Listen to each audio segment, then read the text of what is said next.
rapaziada! Sejam bem-vindos ao canal Resenha Gloriosa. Hoje faremos um vídeo sobre a retrospectiva 2019 do Botafogo. Poderia ter sido melhor, não foi, mas como a gente está falando do Botafogo, a gente faz vídeos tanto de pré, pós-jogos, faz alguns stories, a gente também quer fazer um legal aí, de repente seria essa retrospectiva. A gente vai falar dos campeonatos que o Botafogo disputou, dos gols, defesas, destaques, fazer nossa crítica. E para começar, eu vou relembrar um campeonato que para muitos é importante, para outros nem tanto, que é o Carioca, né? O Carioca, o Botafogo, infelizmente, não teve uma boa campanha, não se classificou para as semifinais, ficou entre a 7ª e a 8ª colocação, teve mais derrotas do que vitórias. Infelizmente, poderia ter sido um laboratório, mas o Botafogo não soube aproveitá-lo bem e dali em diante ligou o alerta, né? Sinal amarelo, porque coisas ruins estavam por vir, né? Tem alguma opinião sobre esse campeonato aí, Edu? Ali já foi o início para a gente saber o terror que seria o ano de 2019. Ali a gente já estava vendo que o Botafogo não daria certo, a gente passaria muito sufoco no ano e a gente já começou a pensar no pior já com aquele time que o Zé Ricardo insistia e teimava em colocar no estadual, perdendo partidas horrorosas, fazendo péssimas partidas contra times de menor investimento. Sim. E contra os grandes realmente não se impondo como o Botafogo. Exatamente, né? E o Botafogo perdeu muito com o Zé Ricardo, principalmente no Newton Santos. Ele teve até um aproveitamento de 50%, assim, mais ou menos. Mas juntando 2018 com 2019. O 19 foi pífio, né? À toa que muitos já estavam pedindo a cabeça dele, fora Zé Ricardo, né? Mas acabou nem acontecendo no Carioca, né? Foi mais um pouquinho, que foi outro campeonato aí também, que o Botafogo ultimamente não vem se dando bem e acumulando vexames, que é a Copa do Brasil, né? O Botafogo começou até bem, metendo 2-0 no Campinense, fez 3-0 no Cuiabá e a gente pensou o quê? Agora vai, né? Chega de terror, chega de fantasma da Copa do Brasil, vamos pegar o Juventude, vai exorcizar isso, mas não foi o que aconteceu, né, Eduardo? Realmente o Botafogo fez uma péssima partida aqui no estádio Newton Santos, né? Onde a gente teve aquele lance tenebroso do Chiesa, que no final do jogo, onde podia nos dar a vitória, ele consegue ainda entortar todo o corpo e projetar a bola bem longe do gol do Juventude, né? Aquilo ali realmente já desanimou a equipe, que a gente já partiu lá para Caxias do Sul, realmente já com a autoestima lá embaixo. Parecia que o Botafogo nem ele próprio estava acreditando na sua classificação, e aí é onde culminou realmente a queda do Zé Ricardo, né? Ali foi um destroço geral, o jogador expulso, tomando virada, né? O Juventude botando o Botafogo na roda, e realmente ali foi o que realmente foi a cara do Botafogo em 2019. Dali em diante ficou inviável até a permanência do menino lá, né, o Zé Ricardo, né? Felizmente, para o Juventude, com todo respeito à instituição, claro, a gente já jogou fazer uma final junto de Copa do Brasil, que não é boa lembrança para nós, mas era um time de terceira divisão. O Botafogo sim tinha que ser seu papel de time grande no cenário nacional, primeira divisão, mas não fez, né? Felizmente, fomos eliminar na terceira fase, né? Muito pouco, logo um campeonato que tem uma premiação muito boa, né? Isso aí. Você vai avançando de fase, vai acumulando dinheiro, e isso também prejudicou a finanças do clube, né? Agora vamos falar de um campeonato que alguns aqui do Rio tem um amigo nosso aí que não tem, né?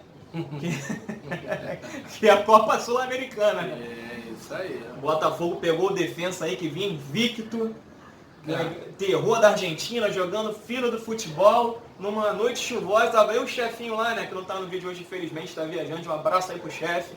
Te aguardamos aí num vídeo próximo aí do Resenha, quem sabe. O Botafogo fez um golaço lá com o Eric, né?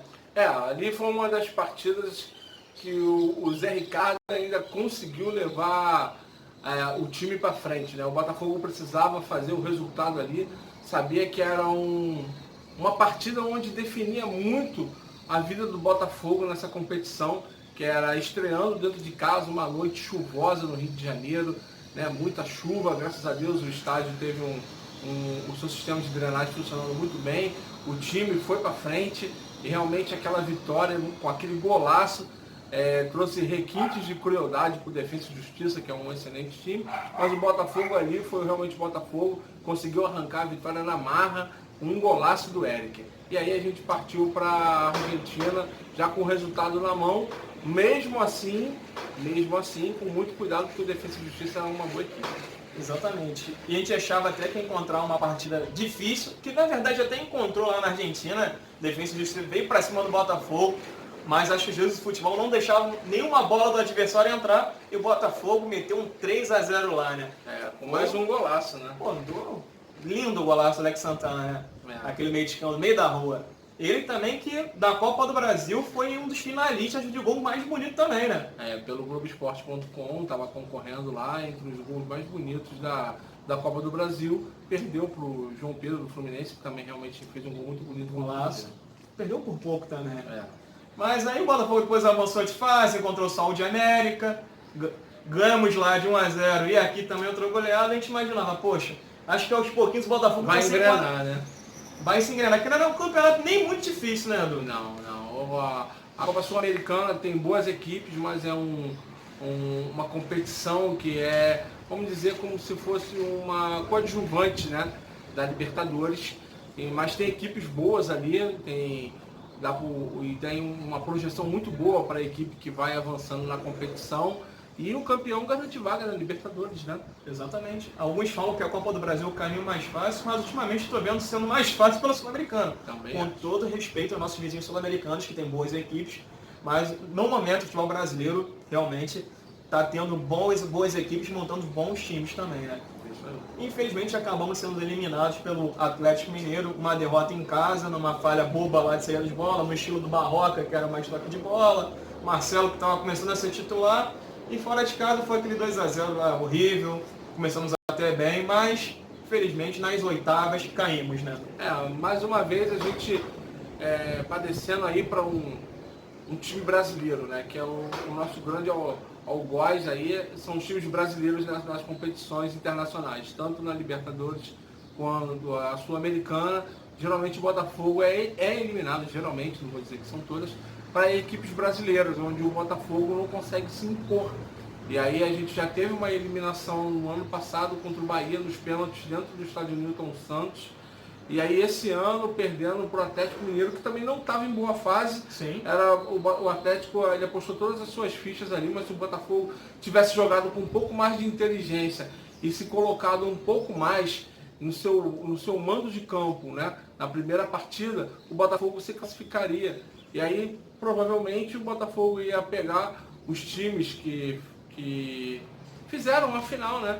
O Botafogo tinha a chance de avançar e chegar até a final, porque os times que estavam nessa outra fase não eram equipes que assustavam muito. Praticamente dizer que o melhor desses times era o Corinthians, o Atlético Mineiro, entendeu? Quem sabe o Independente Del Valle, que só falou que talvez, tinha até um time assim, bem coeso, bem montado, mas, por exemplo, nas quartas, se não me engano, o Galo enfrentou o União La Calera, se não me engano é esse o time, não nada excepcional. Aí na semi foi eliminado lá, se não me engano foi o Independente, né? Não, pegou o Colón, né? O Colón, que foi o Independente foi o Corinthians, né? Que é um time também não muito...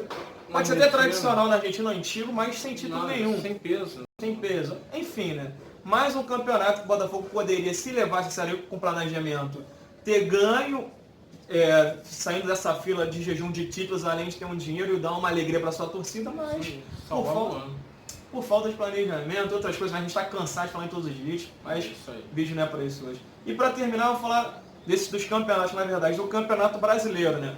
O Botafogo começou perdendo, mas o Barroca meteu umas sequências aí boas, positivas, né? Começou até a terminar o primeiro turno bem, só que no segundo turno, não sei o que aconteceu com o Barroca, né? Pós-Copa América, né? Pô, meu Deus do céu, o pessoal falou tanto isso, né? Pós-Copa América, né? Que o Botafogo ia treinar, que o Botafogo ia se encontrar, a gente alertou que precisava de fazer contratações, mas nada veio, perdemos, na verdade, os nossos principais jogadores, que era o Eric. E o que aconteceu com o Botafogo? O Botafogo foi aos pouquinhos descendo no campeonato e acabou terminando na zona neutra. Dessa vez o Botafogo acho que teve mais derrotas do que vitórias, foi quase um turno inteiro, realmente uma campanha pífia, não se classificando nem para a Sul-Americana, que vai se não acho que até o 13º, 14º ali classificado. O Botafogo que acabou demitindo o Barroca nesse meio termo, veio o Valentim, que também não fez um trabalho nada excepcional. Infelizmente, creio eu, que a torcida foi quem foi o fator decisivo para o Botafogo permanecer na Série A. Sem a torcida apoiando, abraçando os momentos ruins, o Botafogo provavelmente poderia quem sabe aí ter outros resultados, né? Além do que a gente encontrou aí alguns em casa aí, que nem aquele 1x0 contra o Corinthians, a torcida lá apoiando, o Botafogo mesmo jogando mal, conseguiu vencer. Enfim, e Edu, o que você acha do que foi esse Campeonato Brasileiro com o Botafogo? O Campeonato Brasileiro do Botafogo, a gente já estava até um pouco receioso em relação ao que a gente teve no Campeonato Carioca e na Copa do Brasil, né? Mas mesmo assim a gente achava que o Botafogo podia se adaptar ao esquema do Barroca e fazer um campeonato onde ficasse ali pela 10ª posição, 9ª posição, que era mais ou menos onde que o Botafogo costuma ficar. Mas infelizmente, né, com todo aquele seu problema de gestão, todo aquele seu problema de atraso de salários e todas essas questões, né, acaba fazendo com que o Botafogo não tivesse uma boa campanha. E aí, quando a gente chegou no final do primeiro turno, né, que mesmo com Barrocas, com muitos adoradores e haters, né, mesmo assim ele conseguiu deixar o time com 27 pontos, que seria uma boa pontuação, mas infelizmente era um Botafogo que ainda não agradava a todos. E fomos para o segundo turno achando que o Botafogo poderia vir melhor e não foi isso que aconteceu. O Botafogo veio muito aquém ainda do seu sistema, começou perdendo partidas que já tinha ganhado no primeiro turno e já começava a se desenhar já um final que não era nada agradável. E o Botafogo, infelizmente, demitiu o Barroca, trouxe um outro técnico que a gente entendia que precisava colocar os jogadores um pouco mais de coração na ponta da chuteira, botar a equipe mais vibrante, a equipe mais para frente, porque a nossa tática, né, o que a gente tinha de apresentação de chutes a gol era muito baixo com o Barroca. Então o Botafogo pensou que trazendo o Valentim o time ia mais para cima, ia vibrar mais. E realmente o Botafogo foi mais para cima, mas em compensação ele não teve uma estratégia de defesa, tomou muitos gols também. Exatamente. Né? Tomou muitos gols, mas graças a Deus, de tudo que o Valentim fez, entre bom e ruim, eu acho que o que pesou ao lado dele foi o fato de ele ter salvado, junto com a torcida, né, o Botafogo aí de um final pior. A torcida realmente ela fez o seu papel, ela entendeu que se ela não apoiasse o time, não empurrasse o time, não fizesse essa campanha de abraçar a equipe, a gente realmente não tinha conseguido permanecer na Série A do Campeonato Brasileiro, onde a torcida compareceu, empurrou o time, vibrou, comemorou junto e cobrou onde tinha que cobrar, né? E aí o Botafogo, né, com o Valentim, começou a fazer também o que todo mundo começava a pedir, né, Cláudio? O que eles estavam pedindo? Que estavam pedindo pro Valentim. Realmente pelo menos isso o Valentim fez, né, cara? Deu oportunidade para alguns, por exemplo, o Juan começou a ter mais oportunidades, o próprio Luiz Henrique no final do campeonato. Mal bem, ele insistiu um pouco com o Diego Souza e Cícero, insistiu em algumas partidas, mas foi um dos poucos que a gente sabe, assim, bancou algum deles ou até os dois em certas partidas, né? Mas é isso. E aí, galera, gostaram da retrospectiva? Achou que faltou alguma coisa? Ah, claro, também teve o Bruno Lazzaroni, né? Tava quase me esquecendo agora, né? O Bruno Lazzaroni, assim, ele foi bem, né? Se eu não me engano, ele foi em 2 partidas, né? Foi uma contra o Goiás e contra o Palmeiras. Né? Uma vitória e uma derrota contra o Goiás. Acredito que o time já teve uma transformação ali, mas ainda estava em parte de readaptação, saindo do barroquismo. Mas venceu, né? Porque o Goiás ele estava tendo uma crescente muito boa no retorno do Brasileirão. Conseguimos vencer bem o Goiás. O Botafogo não jogou tão mal assim, mas ele ficou ali mais como um tapa-buraco, né? Um momento de transição entre um técnico e outro. Mas tem o seu valor também, conseguiu fazer alguma coisa. Eu acho que o Botafogo teve muita coisa de positivo, né? Que dentro desse tenebroso ano, a torcida conseguiu entender que pode participar mais e fazer com que o Botafogo suba um pouco além daquilo que a gente está acostumado a ver. O Botafogo pode fazer melhor. Claro. E a gente teve muita gente aí revelada na categoria de base. O Botafogo foi uma equipe que mais revelou, mais jogou com garotos da sua base, né? A gente, inclusive, teve um garoto que nem terminou o campeonato com a gente, foi o Jonathan, né? Jogou na lateral esquerda e foi muito bem, acabou sendo negociado para a Espanha. E por um outro lado, tivemos um oposto, né? Infelizmente tivemos o Fernando na lateral direita que não foi tão bem, E tivemos meninos aí que jogaram bem na zaga, como se apresentando. O Marcelo cresceu muito, acabando virou titular, né? sendo incontestável. O Canu aí parecendo que é uma boa promessa. O Rickson foi testado em algumas oportunidades, o Anderson, né? Viemos aí no final com o Igor Cássio, que acabou fazendo alguns gols, depois foi sacrificado no sistema tático e não rendeu tanto. O Luiz Henrique, que foi uma grata surpresa também. Juan, né? Que jogou bem em algumas partidas, outras nem tanto, mas pelo menos entendeu que é o espírito que a gente devia partir para cima. Jovem oscila um pouco mesmo. Jovem oscila, que são meninos que não foram tão bem preparados e aí acaba vindo aí com uma solução para o Botafogo. Eu acho que a gente tem muito ainda aí a aproveitar desse ano. Também acho. E agora a gente também fala do quê? Dos 5 gols que o Resenha, no caso, no nosso ver assim, a gente escolheu, a gente não quis botar 1, 2, 3, 4, primeiro, segundo, terceiro, quarto, quinto colocado. A gente fez uma apanhada aí, cada um falou um gol, eu falei o meu, Edu falou dele, o chefe lá, que é o Gustavo, falou dele também. A gente colocou outros lá e vocês agora vão ficar com os 5 gols pelo Resenha, que foram escolhidos no ano de 2019, os mais bonitos. E importantes. Importantes também.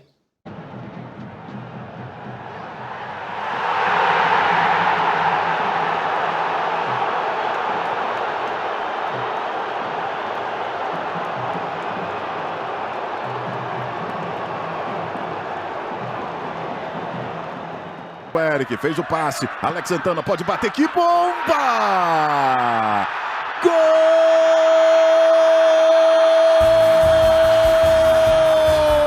Golaço de Alex Santana! Dominou e bateu! Uma vitória merecida da equipe carioca. E para você em casa ter a dimensão dessa vitória de hoje, o Defensa e Justiça vai meter mais um. Golaço. Que golaço! Gol! Espaço para o Botafogo, um gol gigante, quase do meio campo. Alex Santana, 3 para o Botafogo, 0 para o Defensa e Justiça. Alex Santana, tô aqui te aplaudindo de pé, meu camarada. Que pintura! Finalmente vem o disparo do Gatito, 20 segundos para terminar o jogo. Cabeçada de Ferrarez, Eric, bom drible, Eric, bateu pro gol! Gol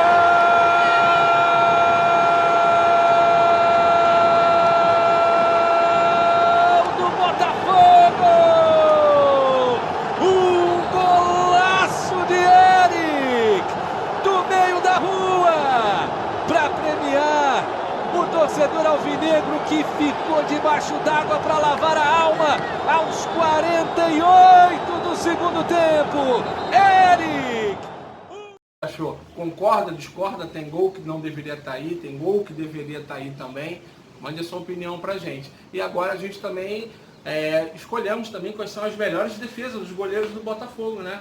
São defesas salvadoras. E aí, às que ajudaram bastante o Fogão, ou evitaram de repente uma derrota maior, ou realmente seguraram o empate, ou foram importantes na vitória. Então a gente selecionou algumas. Aí vocês conferem aí, depois deixa eu comentar essa opinião. Pô, Claudinho, poxa, Edu, faltou dar defesa. Mas isso aí foi escolhido pela gente, cada um tem a sua opinião. E deixa a sua também no comentário, belezinha? Confere aí agora as defesas escolhidas por nós. Olha a bola levantada, Matheus, tentativa de cabeça, Luciano Gatito! O Luciano já saía para comemoração, defendeu o Gatito Fernandes. Mas não conseguiu direcionar a bola para o gol, né? Veja a posição. Santos para o Xará, voltou no Fábio Santos, cruzou, desvio de cabeça do Ricardo. A bola vai pela linha. Aí o Barbosa lançando para o Zé Rafael, deu legal bandeira, vai chegar ele, o goleiro, a batida, defendeu! Cavaleiro. A cobrança na área, Casquinha vai sobrar pro Felipe, Gatito! E aí, gostaram das defesas? Faltou alguma? Tem alguma reclamação? Não achou uma defesa bonita? Pode falar, o cara é democrático, dê sua opinião aí também. Mas antes de encerrar também, eu vou perguntar para o Edu. Edu, quem você acha assim, digamos, foi a revelação do Botafogo nesse ano? Já que a gente no final do Brasileiro a gente falou muito sobre os jogadores jovens que assumiram essa responsabilidade do Botafogo. Eu tenho duas observações aí nesse quesito. Para mim, a grata surpresa foi realmente o Gabriel e o Alex Santana, que são dois jogadores que praticamente não eram conhecidos no cenário nacional, né? O Gabriel, ele veio do Atlético Mineiro, ele não teve uma temporada boa e foi emprestado para o Botafogo. O Alex Santana veio de um time que foi rebaixado, que é o Paraná, então veio com um tanto descrédito, conseguiram se firmar e foram jogadores importantes na temporada do Botafogo. Eu acho também que em relação à revelação, a grande surpresa é o próprio Juan, que é um menino muito promissor, ele fez muito na base do Botafogo, é um menino que ainda precisava ser trabalhado, mas veio aí, assumiu a responsabilidade, chegou lá, fez um golaço, deu vitórias ao Botafogo, chegou bem, encarou de frente. Acho que garantiu o Botafogo na Série A, aquele gol lá. Aquela partida contra a Chapecoense foi excelente, ali foi o ápice, um golaço, né, com muita categoria. E eu gostei muito também do Luiz Henrique, né, para aqueles que não lembram, que menino é esse?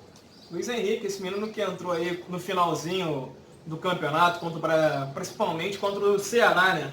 Menino que fez boa jogada, que deu assistência pro gol de um cara aí que muita gente gosta, ou não, né? Que é o Marcos Vinícius, né? Teve seu contrato rescindido dessa Já partiu. O Luiz Henrique, uma grata surpresa, né? É um menino que apareceu muito bem contra o Atlético Mineiro, e aí a gente fazia até aquela pergunta, né? Engraçado, se o menino tá jogando tão bem, tá treinando bem, tá escalado, por que já não estava jogando antes? E aí ele veio contra o Ceará, né? O Botafogo precisava vencer para ter ainda um pouco de esperança numa classificação sul-americana, infelizmente não aconteceu, por outros motivos também, mas o menino conseguiu mostrar ali que ele pode render boas alegrias ao Botafogo em 2020, e o Botafogo já conseguiu estender o contrato dele, né? Exatamente. Isso aí então são as minhas boas surpresas aí em 2019 em relação à revelação. E você, Claudinho? Eu concordo plenamente com o Edu, acho que todos os botafoguenses vão partir para esse lado, que é o Juan.